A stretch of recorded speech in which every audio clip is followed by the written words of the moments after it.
in the world of Flare, from a production design point of view and an artistic vision of that world, is that this is a world where a lot of people have left. We shot Flare in 2 abandoned buildings. One was actually an old Navy base residential area down in San Pedro. Shooting it all real, like, I know one of the first meetings someone had mentioned something about, oh, we should just do this on a stage because it would be easier and all these other things. But I think there's something amazing when I look at the piece that it's real and they're walking down a real street, and when they turn a light up on a wall or on the ground, it's all there. Like, everything's there.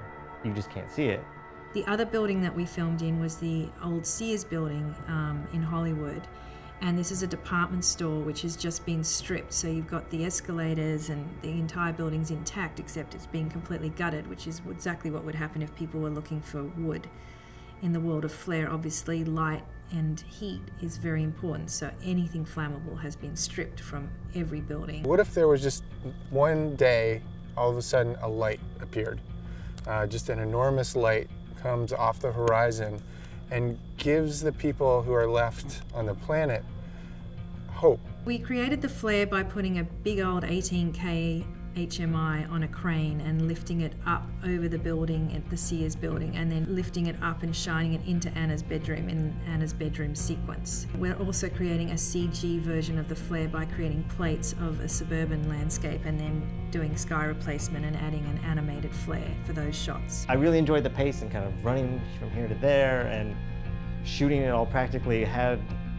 It's a huge jump off. And I remember, like, in my meetings, I know I had said I want to do it all with practicals as much as possible. We'll have a special lighting element for the flare, but as much as possible I want it to be a real flashlight, a real light. I want you to feel, because it's so important in this world of darkness, that you feel where the light comes from, that, like, they're holding the piece of light that they have, that if there's no sky, it's like that killing of ambient light changes everything. It's not just a world in the dark. It's not like someone running around and there's moonlight.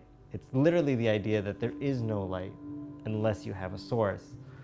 And this is just like, oh, here's these people, and you just have to watch them and live their lives really intimately and close. And it just felt like, what a great way to sort of push the bullshit to the background and just make it about, like, people.